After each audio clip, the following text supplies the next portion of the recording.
Okay. Okay. أعوذ بالله من الشيطان الرجيم بسم الله الرحمن الرحيم الحمد لله رب العالمين الرحمن الرحيم مالك يوم الدين إياك نعبد وإياك نستعين اهدنا الصراط المستقيم صراط الذين أنعمت عليهم غير المغضوب عليهم ولا الضالين آمين سبحان الله والحمد لله ولا إله إلا الله الله أكبر ولا حول ولا قوة إلا بالله العلي العظيم اللهم صل على سيدنا محمد وعلى آل سيدنا محمد كما صليت على سيدنا إبراهيم وعلى آل سيدنا إبراهيم إنك حميد مجيد اللهم بارك على سيدنا محمد وعلى آل سيدنا محمد كما باركت على سيدنا إبراهيم وعلى آل سيدنا إبراهيم في العالمين إنك حميد مجيد آمين. tó a bẹ̀rẹ̀ pẹ̀lú orúkọ Ọlọ́run a dúpẹ́ fún Ọlọ́run gbogbo mímọ́ àti ìyìn tí Ọlọ́run ni Ọlọ́run tí ó pé méjì tí ó lẹ́bi tí ó lára fún nìkan ṣoṣo nìkan náà ni ọba tó dá ilẹ̀ àti sánmọ̀ àti gbogbo nǹkan tó wà láàrin àti nǹkan tó wà nínú ẹ̀ ọba tó mú sánmọ̀ méjèèjì dúró tàdé rí tí ojú kankan rí òpó tàbá sọ pé ó fi òpó tó fi mú dúró tí ojú kankan rí ọba mímọ́ ni fún Ọlọ́run gbogbo fún Ọlọ́run tó wáyé pé olódáyé àti ọ̀run òun náà sì ni ó máa ká gbogbo ẹ̀ kúrò lẹ̀ òun náà sì ló máa gbé gbogbo nǹkan dìde padà ọba tí kì í rẹ̀ ọba tí kì í sùn ọba tí kì í kú òun nìkan náà ní títí láéláé a dúpẹ́ fún Ọlọ́run àṣeyìn fún Ọlọ́run àlèyàn Ọlọ́run tó bí Ọlọ́run ti ṣe yín ara ẹ̀ àtọrọ ìrànlọ́wọ́ àti àforíjì lọ sọ́dọ̀ Ọlọ́run pẹ̀lú la ilaha illallah muhammadu rasulullah sallallahu alaihi wasallam àti astaghfirullah wa natubu ilayhi àti tọrọ àforíjì fún ọ̀dọ̀ Ọlọ́run torí pé Ọlọ́run ọba tó máa ń ṣe ìrànlọ́wọ́ òun náà sì ni ọba tó máa ń ṣe àforíjì tó máa ń fọ ẹ̀ṣẹ̀ dànù bí téèyàn máa dàbí ọmọ tuntun ìkókó tí kò lẹ́ṣẹ̀ lọ́rùn abẹ́ Ọlọ́run pé kọ́lọ́run foríjì wá gbogbo ẹ̀ṣẹ̀ tá a ṣẹ̀ àti tá a dá síra Ọlọ́run àti tá a dá síra Ọlọ́run kí Ọlọ́run foríjì wá kí Ọlọ́run tó ti fi wá sọ́nà Islam Ọlọ́run má yọ ẹsẹ̀ wa kúrò níbẹ̀ kí Ọlọ́run túbọ̀ fi ẹsẹ̀ wa rinlẹ̀ ní ti Islam shariatul Islam sunnatu Rasulullah sallallahu alaihi wasallam bá ti ṣe jẹ́rìí pé Ọlọ́run pé méjì àfi Allah nìkan ṣoṣo bákan náà la jẹ́rìí pé Ànábì Muhammad sallallahu alaihi wasallam ó jẹ́ òjíṣẹ́ Ọlọ́run ẹni tí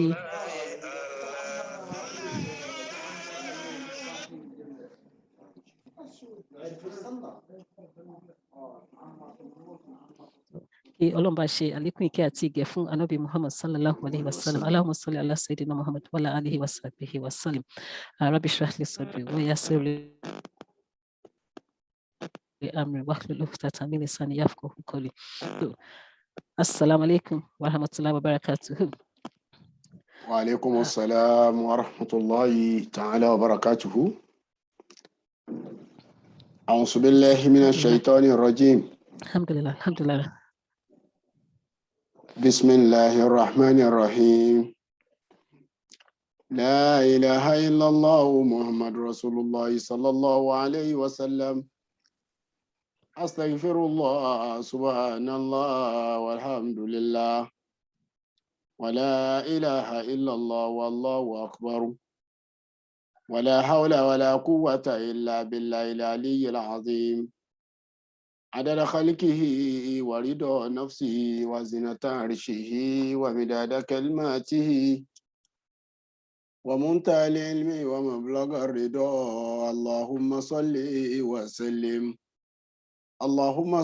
وسلم على سيدنا ومولانا محمد الشفيع المشفع خير خلق الله وعلى الأنبياء والمرسلين وآلهم وصحبهم آل الله. أستغفر الله الذي لا إله إلا هو وأتوب إليه. نستغفرك اللهم ونتوب إليك وننيب إليك يا ربنا أنت ربنا وإلهنا وخالقنا ومميتنا. أنت المحيي أنت المميت لا إله إلا أنت سبحانك إني كنت من الظالمين.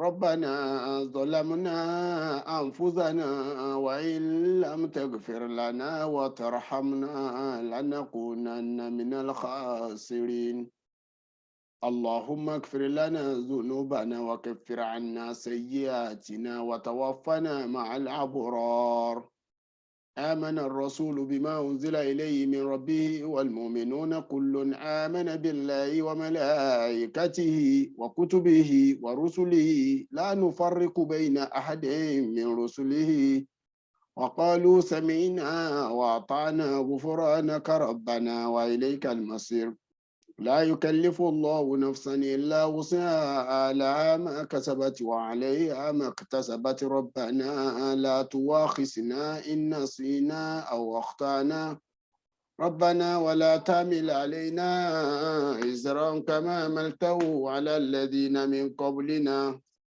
ربنا ولا تحملنا ما لا طاقة لنا به واعف عنا واغفر لنا وارحمنا أنت مولانا فانظرنا على القوم الكافرين أنت مولانا فانظرنا على القوم الكافرين السلام عليكم ورحمة الله تعالى وبركاته àlàáfíà Ọlọ́run àti orí ajẹ́njẹ́ tán tí Ọlọ́run bá tí ó máa ń ṣe fáwọn ẹrú ẹ̀ àwọn ẹ̀dá tiẹ̀ àwọn èèyàn tiẹ̀ ọlọ́mọṣà jẹ́ kó máa bá ẹnì kọ̀ọ̀kan wa ọlá nàbì ní ọ̀dọ̀ Ọlọ́run ìwọ Ọlọ́run ọba ìwọ lágbára lé àlẹ́ lómi àfiwọ́ Ọlọ́run gbogbo àràfí tá a wí gbogbo ń tá a sọ yìí pátápátá mọ́ṣàbá fi ṣàlékún ìkẹ́ àlékún ìgẹ̀ fún ànábì wa sallallahu alayhi wa sallam ànábì tó fa alukurani mọ̀ wá ànábì tí ó sì pé wá ń jọ gbọ́dọ̀ di alikiyama tó ṣe pé òun ni ó bá wa ṣe bí Ọlọ́run ó ti forí ṣe bí ó ti forí ẹ̀ṣẹ̀ wa jì wá ṣàfáàtì li ummati ìtànàbí sọ nìyẹn wípé ìṣìpẹ̀ ohun tóun tọ́jú òun fẹ́ fi ṣìpẹ̀ àwọn ìjọ òun ni kí ló sì fẹ́ ṣìpẹ̀ lé lórí ẹ̀ṣẹ̀ náà ni o orí ẹ̀ṣẹ̀ náà la fẹ́ bára wa sọ̀rọ̀ lónìí a fẹ́ bára wa sọ̀rọ̀ lórí àtàwùbà bá ti máa ṣe tàwùbà síwájú Ọlọ́run ọba ànábì sallallahu alayhi wa sallam ọkọ̀ wa lẹ́kọ̀ọ́ débi wípé òun náà ló ní sayyidul istighfar pé báyìí ni ẹ ṣe ṣe allahumma anta rabbi la ilaha illa anta khalaqtani wa ana abduka wa ana ala ahdika wa wa'dika mastata'tu a'udhu bika min sharri ma sana'tu abu'u laka bi ni'matika alayya wa abu'u bi dhanbi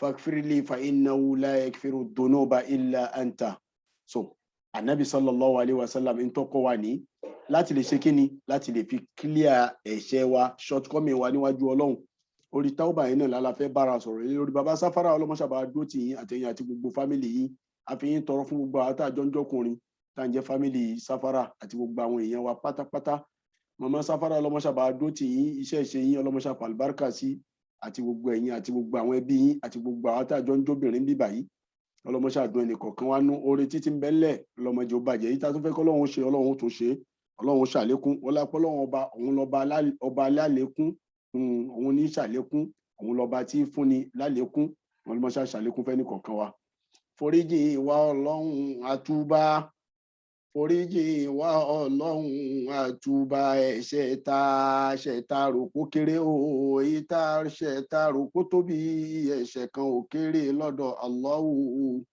foríjì wa Ọlọ́run àtúbà Ọlọ́run bọba àlékè ọlá ń bá wa sọ̀rọ̀ nínú alukur'an inú suratu tahrim that's Quran 66 ní verse 8 ó ní a'udhu billahi minash shaitani rajim ya ayyuhalladhina amanu tubu ila Allahi tawbatan nasuha Ọlọ́run bá sọ fún wa níbà inú àyà yìí wípé ká túbá ṣe rí tútúbá nínú ìgbésí ayé mùsùlùmí mùmíní ẹni tó bá mọ tí ń ṣe àbí ká sọ pé inú ẹ̀sìn wa inú Islam ó jẹ́ odidi kan tó ṣe pé àwa mùsùlùmí àlọ́gbọ́n kò sí báyìí fẹ́ ṣe tá à ní yé practice ẹ̀ daily nínú àwọn iṣẹ́ tí èèyàn gbọ́dọ̀ máa ṣe lójoojúmọ́ ni ṣé bá rí ànábì sallallahu alayhi wa sallam ànábì ń ṣe lójúmọ́ wọn la àárí àwọn ìgbà wa kan lọ́dọ̀ àwọn àfáà ìmáàmù Bukhari gbà wá ìmáàmù Muslim gbà wá wọn lànàbì ń ṣe ní 70 times daily èyí tó wá lágbára ni wípé ìmáàmù sahabi dáadáa yẹn tani Abu Huraira naam Abu Huraira òun ló gba àdìsí yìí wá tí àwọn mùsùlùmí Bukhari gbogbo àwọn àfáà aládìsí tí wọ́n gbà lẹ́nu tiẹ̀ òun gangan tí ń ṣe ju 70 yẹn lọ délì. Kí ni ìtumọ̀ ẹ̀ ni pé ẹ̀ṣẹ̀ pọ̀ tó bá já sí pé Abu Huraira àti irú àwọn míì Umar ibn Khattab àti Imam Ali Uthman wọ́n bá ń ṣe táwọn yẹn ń ṣerú istighfaru yẹn ní básìkò tí wọ́n ti rí ṣe mọ̀ pé àwa nídìí ẹ̀jọ̀ àwọn lọ gan a nídìí ẹ̀jọ̀ wọn lọ lásìkò yìí. ẹnìkan nú àwọn àfáà ló sọ̀rọ̀ kan jò ní ó ní istighfaruna fi hadha al-asri istighfaruna fi hadha al-asri yahtaju ila al-istighfar. ó ní repentance wa tá à ń ṣe sọ́dọ̀ Ọlọ́run lásìkò yìí ìtọrọ ẹ̀ṣẹ̀ yìí pé k'Ọlọ́run foríjì wá ń bi ẹ̀ṣẹ̀ wa tá à ń ṣe lásìkò yìí òun gan fúnra rẹ̀ tún nídìí àforíjì tí ó yẹ kí wọ́n tọrọ àforíjì fún òun náà lọ́tọ̀. báwo ni nígbà tá a la jókòó tá a la ń ṣe istighfaru ibi tá a ti ń jókòó tá a ti ń ṣe istighfaru náà lọ́wọ́ la tó ti ń ṣẹ̀ṣẹ̀ míì nǹkan sọ nìyẹn. tí yẹn bá lóun ṣe istighfaru nǹkan dáa jù ní ìfẹ́ ni tí ń ṣe istighfaru kó ṣe kí ni kò sáfẹ́ṣẹ̀. ìsáfẹ́ṣẹ̀ náà odidi istighfaru kan ni kódà bó o tí ì wí ní àtẹnu. Ọlọ́run bá wa ń sọ fún wa nígbà yìí ṣe pé ya ayyuhal ladhina amanu mo pe gbogbo ẹ̀yin ará sáfárà mo pe gbogbo ẹ̀yin ará old kent mo pe gbogbo ẹ̀yin form 1 mo pe gbogbo ẹ̀yin mùsùlùmí ayé mo pe gbogbo ẹ̀yin tẹ́lẹ̀ gbà fáwọn Ọlọ́run ọba túbú ilallahi tawbatan nasuha ẹ túbà lọ sọ́dọ̀ Ọlọ́run ẹ repentance ẹ repent padà sọ́dọ̀ Ọlọ́run ọba yín tawbatan nasuha ní tútúbà kan tó mọ́. kí la ń pè ní tawbatun nasuh àwọn àfáà ti tú. Ìmáàmù Qurtubi ó ń ṣàlàyé fún wa nígbà tí Ìmáàmù Qurtubi ti ń tú tawbatun nasuh èyí tí wọ́n ń pè bẹ́ẹ̀ nínú èdè Lárúbáwá tawbatun nasuh yẹn òun ó ní túmọ̀ bíi 23 lónìí.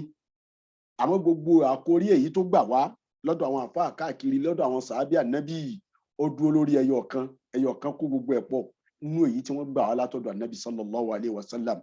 èyí tí mo ń wí yìí Umar ibn Khattab ó sọ Umar ibn Khattab sọ bẹ́ẹ̀ Abdullahi ibn Mas'ud sọ bẹ́ẹ̀ Ubayy ibn Ka'b ó sọ bẹ́ẹ̀ Mu'az ibn Jabal ó sọ pé ànábì ló sọ. wọ́n ní kí ànábì tú tawbatun nasuh sí ànábì ní hiya allati la awdata ba'daha.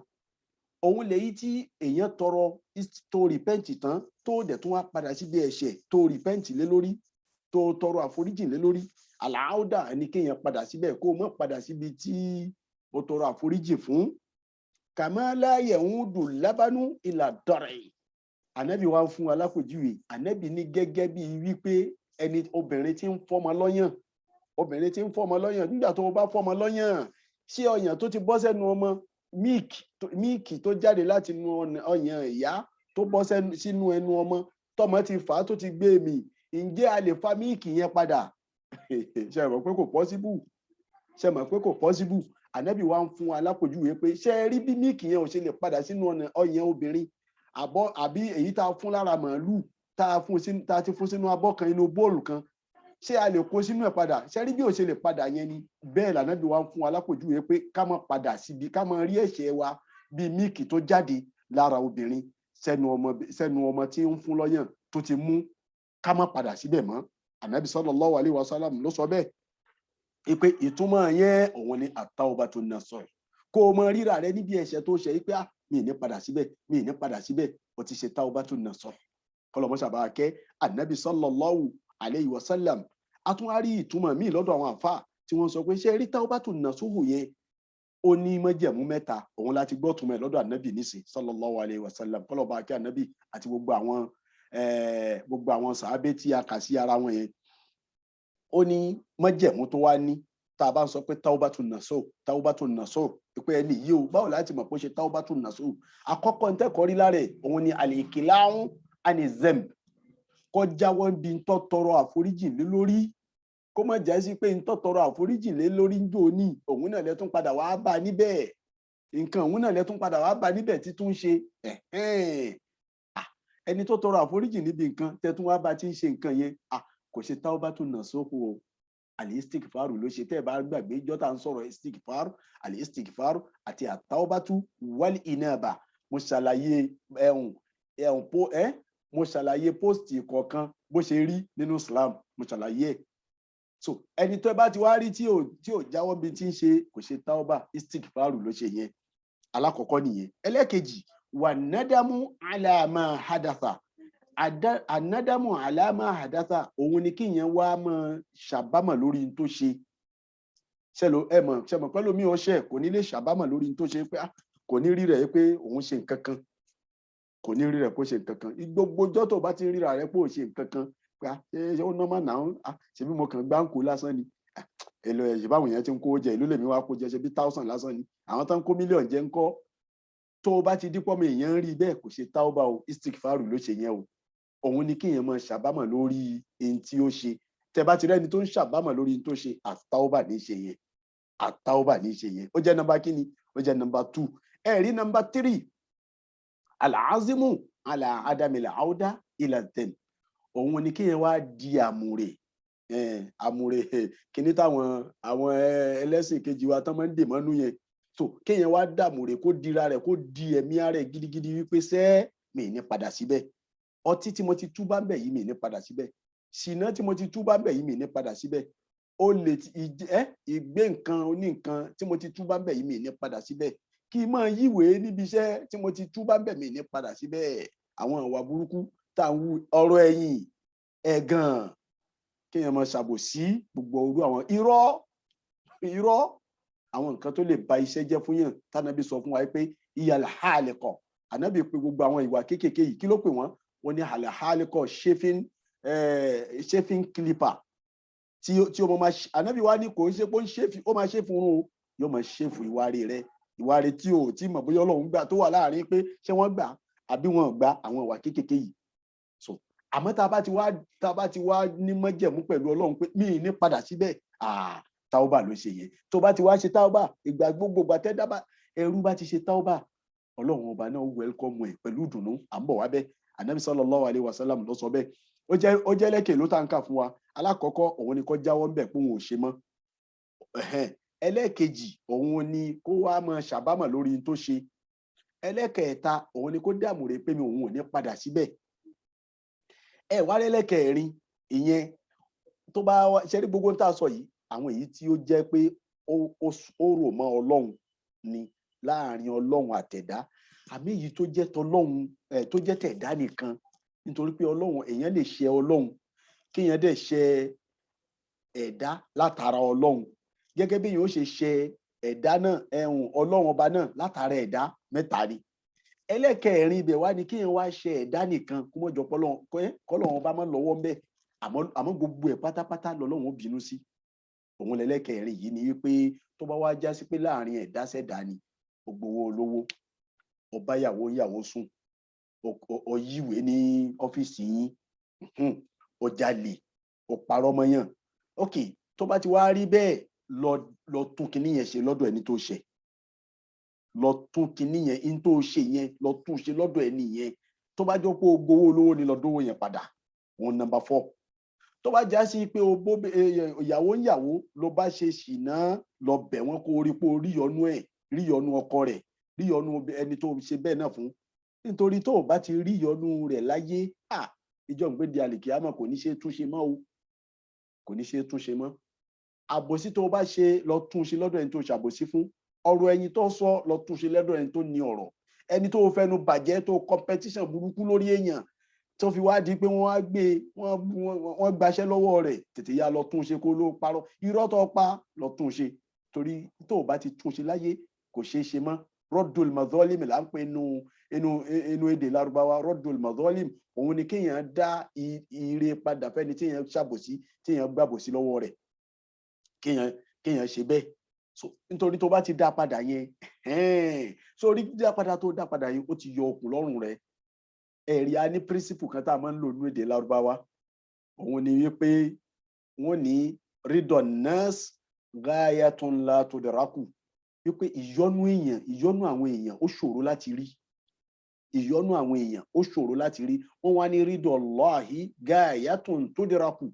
Àmọ́ ìyọ́nú tọlọ́run, ó dùn rí. Ṣe bẹ́ẹ̀ ni kó jókòó kó máa ṣe àkọ́kọ́ máa kírun lásìkò tó bá ti ní òkì, sì gbàwẹ̀, sì yan sàká máa wá ṣe dáadáa sọ́lọ́run máa ṣe dáadáa sáwọn ẹ̀dá Ọlọ́run ó tètè rọ́lọ́run ọba mú àmọ́ kó o tó lè yọ ẹ̀dá Ọlọ́run nínú ẹ̀dá lè sọ fún ẹ pé òun ti forí jiyàn kó dẹ̀ já sí pé kò tí tán nínú ẹ̀ tí ó sọ fún ok tó ó ti tán bóyá ó ń rí wípé òun ò lágbára kankan lórí òun ò lágbára tóun lè ṣe lórí rẹ̀ àgàgà kó jọ pé àbòsí wá látọ̀dọ̀ ẹni tó ga nítorí pé ó jù ú lọ lọ́jọ́ orí àbí nítorí pé ó jù ú lọ nípò àbí nítorí pé ó jù ú lọ lówó àbí nítorí pé ó jù ú lọ ní society tẹjọ wà kò wá rí ní tí ó ṣe fún ọ kò sí ní tí ó lè ṣe fún bí olóhùn ògbà náà kò sí ní tí ó ṣe ó wá ní òkè àwọn dá mo ti yọ̀ǹda kó dẹ̀ jọ pé kó yọ̀ǹda ìjọ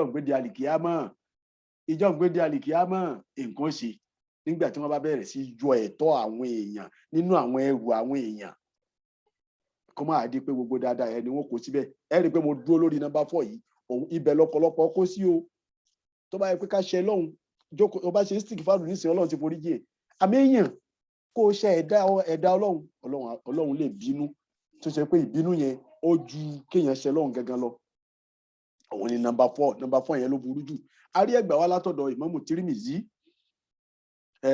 Tirmidhi ó sọ wípé Ànábì sallallahu Ìmámù Tirmidhi àti Abu Dawud àti Ibn Hibban àtàwọn afáàmì wọ́n gbà wá látọ̀dọ̀ ọkùnrin kan tí wọ́n ń pè ní Abu Raja at-Tamimi Abu Raja yìí ó ń jẹ́ ọmọ ọ̀dọ̀ lọ́dọ̀ Abubakri bí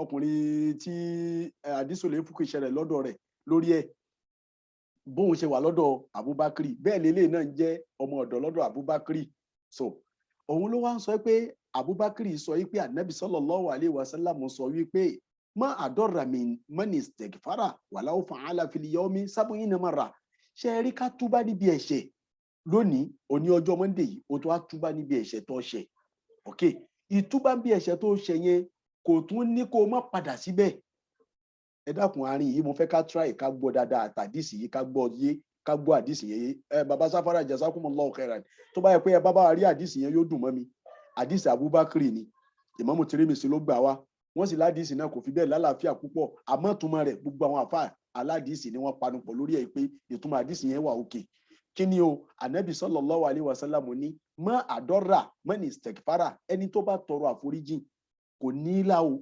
walau fa'alahu qabla fa'alahu fil yawmi 70 marratan ó wá tọrọ istighfaru ní 70 times láàárọ̀ ó ti ṣe láàárọ̀ ẹ̀ṣẹ̀ tó wá tọrọ istighfaru fún ńgbà kó tó tún di aago 12 ó tún ṣe kó sínú ẹ̀ṣẹ̀ yẹn kò sáburú mbẹ Ànábì sallallahu alaihi wasallam ló sọ bẹ́ẹ̀ ó ní kò sáburú mbẹ tún mú tẹ̀sùbá rẹ tó ṣe istighfaru mi ó wá ṣe istighfaru tán àsìkò zuri tún tó ló bá tún kó sínú ẹ̀ṣẹ̀ yẹn kò sáburú mbẹ tún ṣe istighfaru mi àmọ́ májẹ̀mú wa bẹ́ẹ̀ inú àwọn tí wọ́n analyse àdìsí yìí àdìsí Ànábì yìí tí wọ́n analyse wọ́n ní májẹ̀mú rẹ̀ ní wípé jẹ́ kí sincerity àti ẹ̀tẹ́kùwà sincerity òun ni al-ikhlas àti àtẹ́kùwà kò jẹ́ kó wà lẹ́mìí rẹ̀ wípé mi ní padà síbẹ̀ kódà èèyàn lè ṣèṣì bára yẹn nú ẹ̀ṣẹ̀ lójijì èèyàn máa ṣèṣì bára yẹn nú ẹ̀ṣẹ̀ ní tó mọ̀ ọkàn kó sí kéèyàn kó sí lójijì gbìm ọkàn bára rẹ̀ bẹ̀ lójijì ó máa ṣẹlẹ̀ bẹ́ẹ̀ a máa wá bẹ́ẹ̀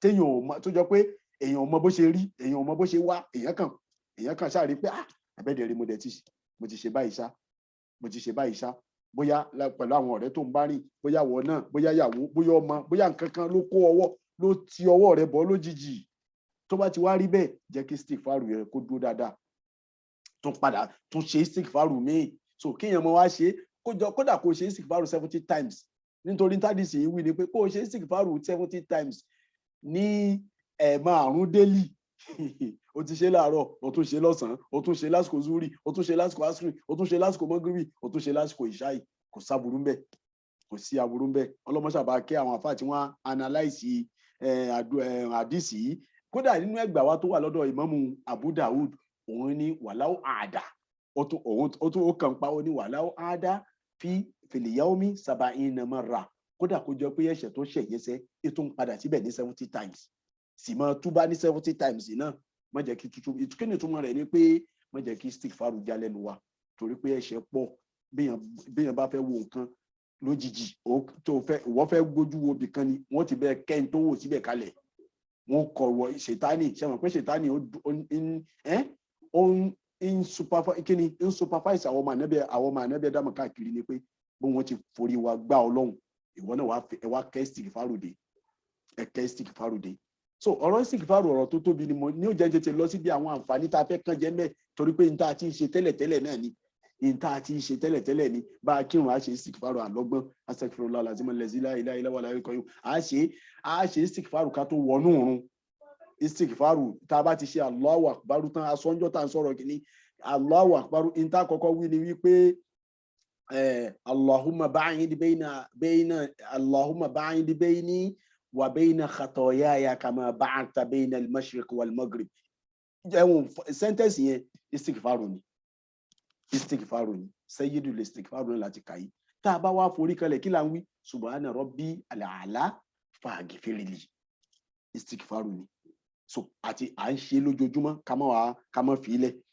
So inú àwọn àǹfààní tá a máa rí bí tauba tá a bá ń ṣe àbí istighfaru torí pé méjèèjì náà ọmọ ìyá ara wọn náà ni wọ́n kàn jura wọn lọ lọ́jọ́ orí ni.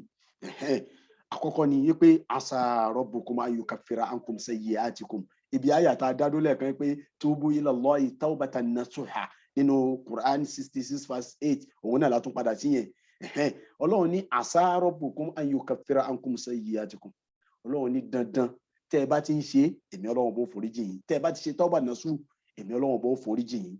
Òun làkọ́kọ́ ni pé ẹni tí ń ṣe istighfar yóò rí istighfar gbà lọ́dọ̀ Ọlọ́run. Ẹlẹ́kejì wayudkhilakum jannatin tajri min tahtiha al-anharu bá ń dáyà yẹn padà wá mọ̀mọ́ sáfárà wayudkhilakum jannatin tajri min tahtiha al-anharu jazakumullahu khairan.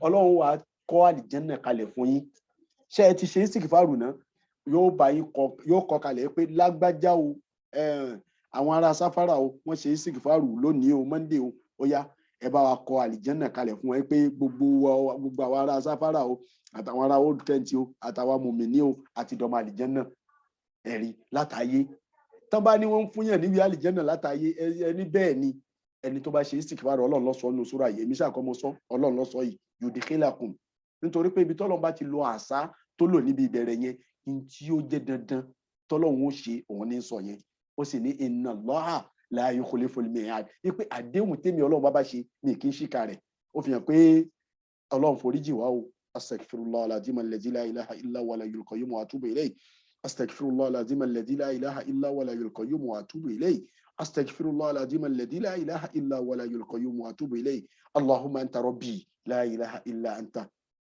khalaqtani wa ana abduka wa ana ala ahdika wa wa'dika mastata'tu a'udhu bika min sharri ma sana'tu wa abu'u laka bi ni'matika alayya wa abu'u bi dhanbi faghfir li fa innahu la yaghfiru dhunuba illa anta. Ó ti kó gbogbo wa sínú ó fi hàn pa ti dẹni àlìjẹ́nà báyìí kọ́lọ́ mọ́ṣá gbà lọ́wọ́ wa òun ni ẹ̀san ẹlẹ́kejì tọ́lọ́run ṣe fún wa àlìjẹ́nà yẹn akérèmọdò ó mà ṣe ń bẹ̀.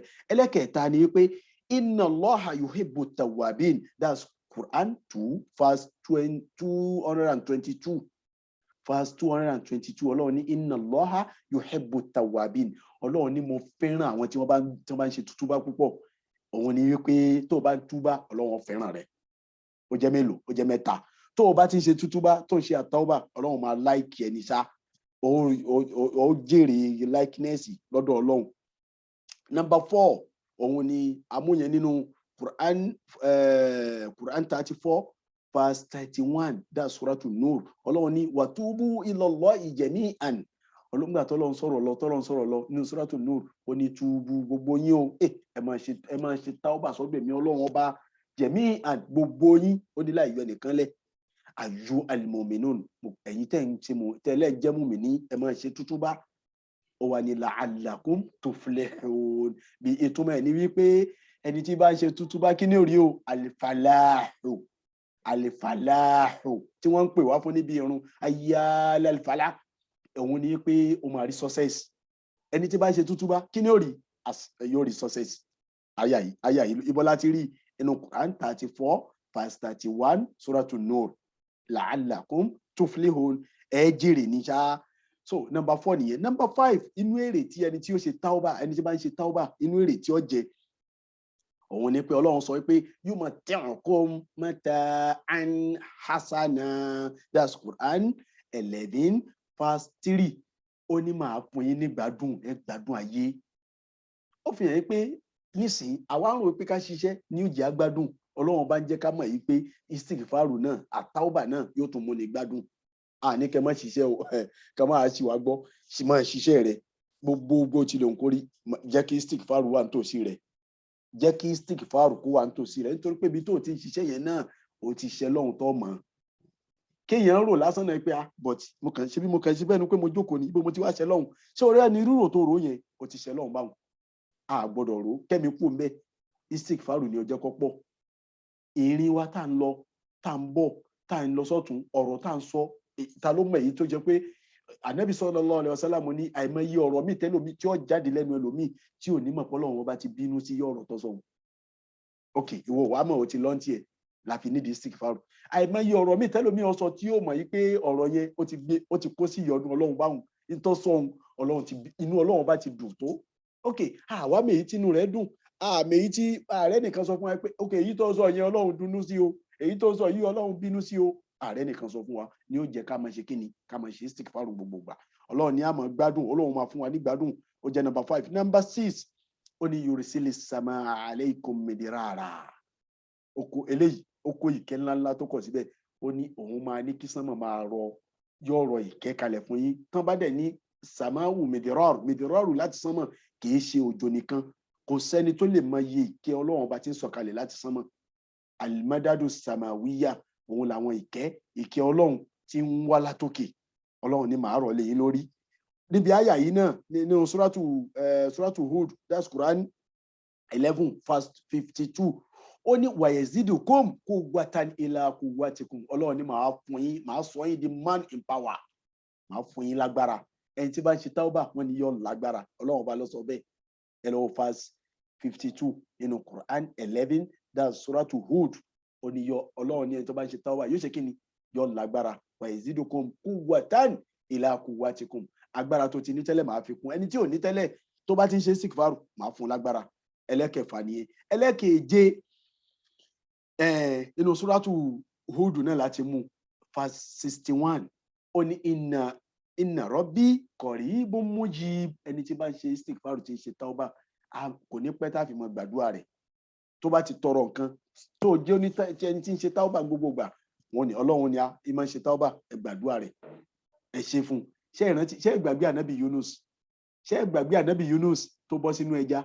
Mo sọ fún yín pé ńjọ́ tí ń ṣe la ilaha illa anta subhanaka inni kuntu minadh dhalimin, àwọn màláíkà ni wọ́n gbé ohùn rẹ̀ lọ́sọ́dọ̀ Ọlọ́run. Wọ́n gbé ohùn rẹ̀, wọ́n ní àwọn ń gbọ́ ohùn ẹnìkan but ohùn yẹn wà lọ́nà tó jìn. Ọlọ́run ní ohùn talẹ̀ gbọ́, wọ́n ní ohùn táwọn ọmọ ń gbọ́ yìí àwọn ti mọ ohùn yìí tẹ́lẹ̀tẹ́lẹ̀. Àwọn màláíkà wa bẹ̀rẹ̀ sí lọ pé àwọn tí ń gbọ́ ohùn yìí àwọn ti mọ ń gbọ́ tẹ́lẹ̀. Ìtumọ̀ ẹ̀ ní wípé ànábì Yunus ti ń ṣiṣẹ́ tẹ́lẹ̀, ń ṣe istighfaru tẹ́lẹ̀, ń ṣe tauba tẹ́lẹ̀. Ṣé wọ́n dóhùn tiẹ̀ náà mọ̀ ní sánmọ̀ wípé lágbájá ní sọ̀rọ̀ yìí, ẹ ti máa ń sọ bẹ́ẹ̀ tẹ́lẹ̀. Ẹ wo ntí ànábì Yunus alayhi salatu wassalam, ẹ wo èrè tó jẹ ńjọ́ yẹn. Èrè kí ló jẹ? Èrè wípé ó ti ń ṣe tẹ́lẹ̀. Ọlọ́run bá ní ọlẹ́ ni tí ń ṣe, ẹni tí bá ń ṣe tauba dáadáa qaribun mujib, àṣetán tá a dá lóhùn tí ò ní pẹ́. Èyí tí ó jẹ́ ẹlẹ́kẹ̀ẹ́jọ tí a fi parí ẹnu àwọn nǹkan tí ẹni tí bá ń ṣe istighfaru tí ó ṣẹlẹ̀ sí ni wípé inú Ọlọ́run máa wá dùn sí ẹ. Inú Ọlọ́run ó máa dùn sí ẹ, inú Ọlọ́run ó dùn sí ẹ. Àtọ̀rí pé àrígbà látọ̀dọ̀ Abu Zinad, Abul A'raji, látọ̀dọ̀ Abu Huraira, Imamu Muslim òun ló gba àdìsí náà wá. Ó ní Allahu, ó lànà bí sọ wípé lallahu ashaddu farhan, inú Ọlọ́run á máa dùn bi taubati ahadikum, tí èèyàn bá túbá sọ́dọ̀ Ọlọ́run pé Ọlọ́run foríjì mi, ṣàánú mi, má bínú, mo ṣẹ̀ ní. Inú Ọlọ́run wá dùn kó gba ó ṣe tútúbá yẹn. Min ahadikum bidallatihi idha wajadaha. Gẹ́gẹ́ bí téèyàn bá sọ nǹkan nù, téèyàn bá wá rí nǹkan yẹn lójijì, báwo nínú rẹ̀ ó ti dùn tó? Àgàgà kó tó jọ pé nǹkan tó so mẹ́mí yàn kéèyàn sọ nù, tẹ́mi yóò ti wà lókè kókókókókó, ó wá rí kìíní yẹn lójijì. Allahu akbar.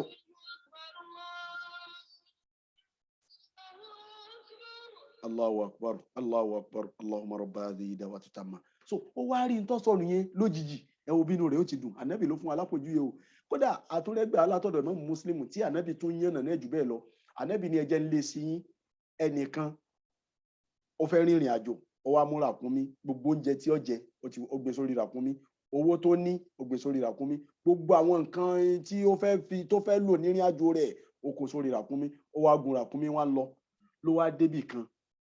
Ànábì ní má kojú èyí wáyò, Ànábì sì ní sallallahu alaihi wasallam, ó ní nígbà tó wá débì kan ó ti rẹ̀ ẹ́, wà ní jẹ́ ń sinmi bí báyìí, ó wá bẹ́ẹ̀gì kan, ibi tó ti jókòó tó bọ́ sábẹ́ẹ̀gì pé kóhun sinmi ló bá sùn lọ, ibi tó ti sùn lọ ràkúnmí, bóhun ti sùn lọ ràkúnmí bá rìn lọ. Ìgbà tó wá tají ní bá ń wá ràkúnmí, àtowó wà lórí ẹ̀, gbogbo àwọn nǹkan ìrìn àjò ó wà lórí ẹ̀, lápèjúwe ẹja fásitì yìí tú pásítọ̀tù rẹ tíkẹ́ẹ̀tì ID card ti school, ID card kíni Nàìjíríà international ID card àti ID card ìlú tó ṣẹ̀ṣẹ̀ fẹ́ lọ, ká wá kó gbogbo ẹ̀, ká kó gbogbo ẹ́ẹ̀gì wa ká kó sínú báskẹ̀tì kan, kí báskẹ̀tì yẹn wá sọnù ẹ̀ bí ó ti rí, gbogbo credential rẹ̀ ó ti kó, àwọn ìwé certificate yẹn gbogbo ẹ̀ ó ti wà nú ẹ̀, kíní ìwà sọnù. Ànábì wa ni ó ti wá lọ tún wá lọ sósì, ó ti dààmú kò rí, ló wá padà wípé tó wàhálà dé báyìí, ibi tó ti wá fẹ̀mí, ibi tó ti padà síbi tí ó ti tó sùn sí tẹ́lẹ̀, tí ràkúnmí ti lọ lòrun bá tún gbé lọ lẹ́ẹ̀kejì. Nígbà tó rùn ó gbé lọ torí wàhálà tó ṣe tí ń wá ràkúnmí káàkiri, nígbà tí ó wà lajú lẹ́ẹ̀kejì ló bá ràkúnmí, lè ràkúnmí tó rìn lọ tẹ́lẹ̀ ló bá ràkúnmí pé ràkúnmí jókòó tì wọ́n. Ànábì sallallahu alaihi wasallam wá béèrè lọ́wọ́ àwọn sàábé tí wọ́n gbọ́ pé báwo ni inú rẹ̀ ó ti dùn tó, wọ́n ní inú rẹ̀ ó dùn. Ànábì wa ní ṣé rí bí inú rẹ̀ ó ti dùn yẹn, inú Ọlọ́run máa ń dùn jù bẹ́ẹ̀ lọ nígbà tí ẹ̀dá bá ṣe tútù bá sọ́dọ̀ Ọlọ́run. Ànábì sallallahu alaihi wasallam òun ló sọ bẹ́ẹ̀. Imam Muslim òun ló gba àdìsí náà wá, òun ló gba ìtàn náà wá látẹnu Ànábì sallallahu alaihi wasallam. Ẹ wá rí tí fi parí ẹ̀ tí ó jẹ́ conclusion, ṣé ẹ wá rí bí inú Ọlọ́run bá ṣe ń dùn tó yẹn sí wípé wọ́n ṣe tauba sọ́dọ̀ rẹ̀, gẹ́gẹ́ bẹ́ẹ̀ nínú èṣù ó mọ bànújẹ́, èṣù ó mọ bànú, inú rẹ̀ ó mọ kó iná gidigidi pé eléyìí tún lọ, nítorí pé níjọ́ tí Ọlọ́run ọba ń sọ fún tó ń gba àdéhùn lọ́dọ̀ Ọlọ́run pé Ọlọ́run mo fẹ́ kí n mọ rí ọmọ Ànábì Ádámọ̀ ní gbogbo bí tí n bá fẹ́ rí wọn mú, Ọlọ́run ni mo yọ̀ǹda fún ẹ, mo fẹ́ kí n mọ rí wọn mú bí owó, Ọlọ́run ni mo yọ̀ǹda fún ẹ, kí n mọ rí wọn mú bí ọmọ, Ọlọ́run ni mo yọ̀ǹda fún ẹ, kí n mọ rí wọn mú bí ibi àní inú ọkàn wọn, kí n mọ ráyè wọnú ọkàn wọn, Ọlọ́run ni mo yọ̀ǹda, kí n mọ mú wọn lọ́tùn, Ọlọ́run ni mo yọ̀ǹda, Ọlọ́run kí n mọ mú wọn lósì, Ọlọ́run ni mo yọ̀ǹda. Ànábì Ádámù wa ni Ọlọ́run ó sì ń lo yọ̀ǹda gbogbo ẹ̀, ó ló yọ̀ǹda gbogbo ẹ̀, ó ló yọ̀ǹda gbogbo ẹ̀, àwọn ọmọ mi ló ń kó lé Ṣẹ̀tánì lọ́wọ́ yìí, Ọlọ́run ni wa ni òkè, ìwọ náà kí ni ìwọ náà fẹ́? Ànábì Ádámù wa ni kí lòun ò bá wí, kí lòun ò bá.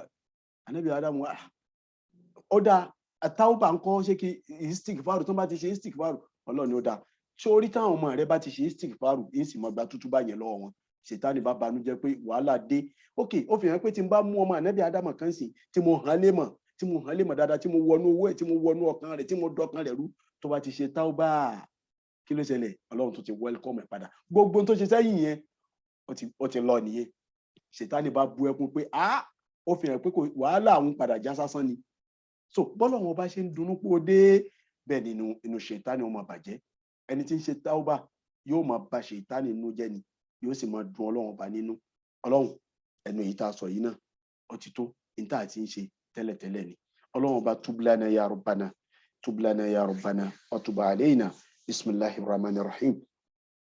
Amana ar-rasulu bima unzila ilayhi min rabbih والمؤمنون كل آمن بالله وملائكته وكتبه ورسله لا نفرق بين أحد من رسله وقالوا سمعنا وأطعنا غفرانك ربنا وإليك المصير لا يكلف الله نفسا إلا وسعها لها ما كسبت وعليها ما اكتسبت ربنا لا تواخذنا إن نسينا أو أخطأنا ربنا لا تواخذنا إن نسينا أو أخطأنا ربنا لا تواخذنا إن نسينا أو أخطأنا ربنا ولا تحمل علينا إصرا كما حملته على الذين من قبلنا ربنا ولا تحملنا إصرا كما حملته على الذين من قبلنا ربنا ولا تحملنا ما لا طاقة لنا به يا الله ربنا لا تحملنا ما لا طاقة لنا به لا تحملنا ما لا طاقة لنا به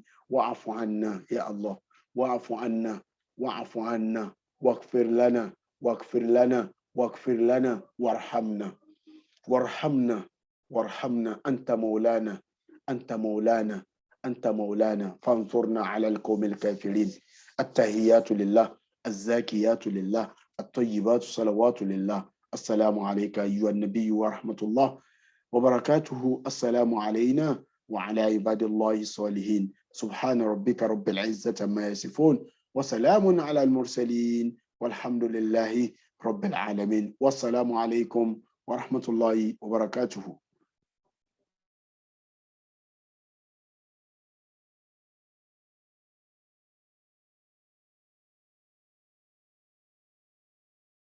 Wa alaikum salam wa rahmatullahi wa barakatuhu. Jazakallah khair, Ustaz.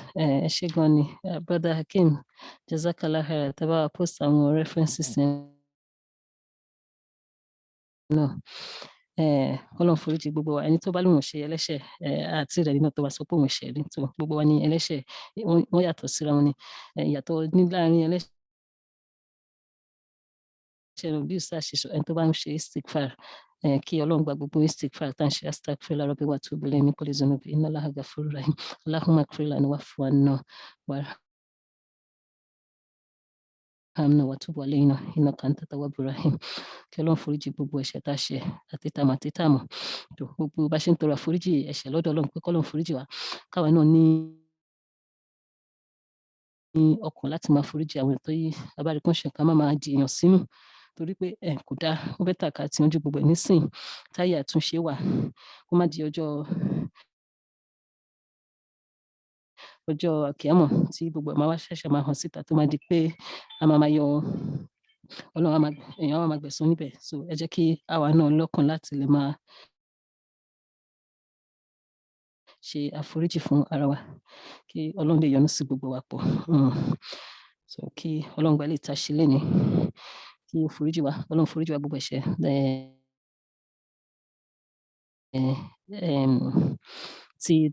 má bínú, ẹ̀ṣẹ̀ tó ti kọjá lọ àti ti ọjọ́ iwájú àti tí kò sí nǹkan kan tó rí, ṣùgbọ́n bọ́ọ̀lù bẹ́yàn kankan ò ṣe rí, Ọlọ́run lórí, kò sí nǹkan kan tó pamọ́ fún Ọlọ́run. A bẹ̀ Ọlọ́run pé k'Ọlọ́run foríjì wa, kó ṣàánú wa, kó yọ́nú sí wa. Àmín. Kó fi wá sí àlùjánnà, kí ó jẹ́ kí a pẹ̀lú kó kà wá mọ́ àwọn tí Rasulullah sallallahu alaihi wasallam tí ó máa ṣìpẹ̀ fún láti tẹ̀lé wọ àlùjánnà Firdaus inshallah. Àmín àmín ya rabbal alamin. Ẹ ṣé gan ni Ustaz, ẹ ṣé gan ni gbogbo àwa náà tí a join lénìí. Kí Ọlọ́run gbà ní ìbádà fún wa, k'Ọlọ́run ká lè mọ iṣẹ́ rere tí gbogbo wa ṣe. Àmín. Tó ṣe Ustaz, ẹ ṣé gan ni Brother Hakeem, iṣẹ́ lẹ ṣe lénìí o, bẹ́ẹ̀ ti ṣe máa ń ṣe náà tẹ́lẹ̀ náà nìyẹn. Ọlọ́run á bá wa san yín ní ẹ̀san rẹ̀. Àmín. Ṣá ní any question àbí ìbéèrè?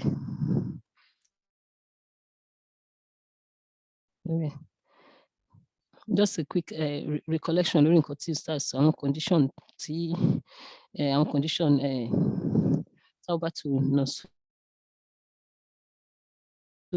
the 3 conditions of sincere repentance, pé kéèyàn ṣe alákọ̀ọ́kọ́ ní istighfar, kéèyàn tọrọ àforíjì. Ìkejì ni ó jẹ́ remorse àbí regret, pé kéèyàn máa ṣe àbámọ̀ pé mi ì bá dẹ̀ má ti ṣe kíní o. Ṣé mọ̀, ìyẹn wá jẹ́ tauba. Then inaba ni pé kéèyàn wá determine pé láíláí òun ò tún padà sídìí ẹ̀ mọ́. So gbogbo kíní ẹ̀ náà ló ní stage. Ṣé mọ̀, bí ìgbà téèyàn fẹ́ ra fóònù, wàá wò pé àwọn qualities tó ní ìkan stage 1, stage 2, stage 3. So the highest stage òun ni inaba, sincere repentance, pé kéèyàn jáwọ́ nínú ẹ̀ completely. So kí Ọlọ́run ṣe ní ìrọ̀rùn fún wa. Gbogbo àwọn àǹfààní tó dẹ̀ wà nínú pé kí t'Ọlọ́run bá ti foríjì yàn, t'Ọlọ́run dẹ̀ ti accept repentance, àǹfààní ẹ̀ pọ̀. Ìkẹ́, ìrọ̀rùn, ìfọ̀kànbalẹ̀, ìdùnnú, agbára, àṣelà ní gbogbo ẹ̀ náà dẹ̀ ló wà nínú ẹ̀. A bẹ̀ Ọlọ́run k'Ọlọ́run fún wa ní reward ẹ̀ nílé ayé yìí àti ní àlùjánnà Firdaus. Àmín ya rabbal alamin. So ṣé once more, ṣá ní any question àbí comment lórí nǹkan tá a gbọ́ lénìí?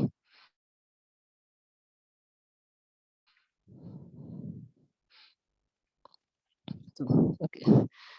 Tí kò bá sí, a dúró báyìí lénìí náà. Next Monday inshallah a ṣe lẹ́yìn láti mú tauba, a mú takwa. so atakwa kí ni takwa àwọn èèyàn máa sọ pé ìbẹ̀rù Ọlọ́run but bẹ́ẹ̀ mi ṣe bó ṣe yé mi sí ní àwọn nǹkan tí mo kà ó ju ìbẹ̀rù Ọlọ́run lọ so bó ṣe ju ìbẹ̀rù àásọ ni because bó ṣe yé mi sí bí size correct àbí tó bá di next week a tún sọ in detail atakwa bí it's like tí ìgbàgbọ́ nínú Ọlọ́run bá wá jẹ́ barrier àbí bóyá bí hijab téèyàn fi ṣẹ̀wọ̀n hijab máa ń protect nǹkan ni so that's why bẹ́ẹ̀ mi ṣe rí takwa ni ẹ̀ ṣe protection first and foremost then fear and orísun gbogbo náà ìgbàgbọ́ nínú Ọlọ́run ni tó bá di next week inshallah àtún ṣàlàyé takwa náà dáadáa sí inshallah kí Ọlọ́run ṣọ́ wa jù bẹ́ẹ̀ lọ but kó tó Monday ọjọ́ Saturday inshallah a continue pẹ̀lú tafsir suratu Yusuf etí àti ìbàbọ̀ inshallah kí Ọlọ́run ṣọ́ wa jù ìgbà náà lọ gbogbo lè ta ti ń ṣe náà ta ti ń ṣe láti ìgbà tá ti bẹ̀rẹ̀ ìjókòó yìí kí Ọlọ́run gbà fún wa kí Ọlọ́run kọ́ mú àwọn iṣẹ́ dáadáa tó wà nínú rẹ́kọ̀dù wa tí nǹkan kan ní dí ládàá ìkù ilé ìtajà máa ṣe náà kí Ọlọ́run ṣe nírọ̀rùn fún wa kó gbà lọ́wọ́ wa kó má dàlú wa láyà la ilaha illallah muhammadu rasulullah sallallahu alaihi wasallam àmín tí kò bá sí ẹ jẹ́ kí ustaz fún wa ní closing prayer kí a tó máa lọ bismillah.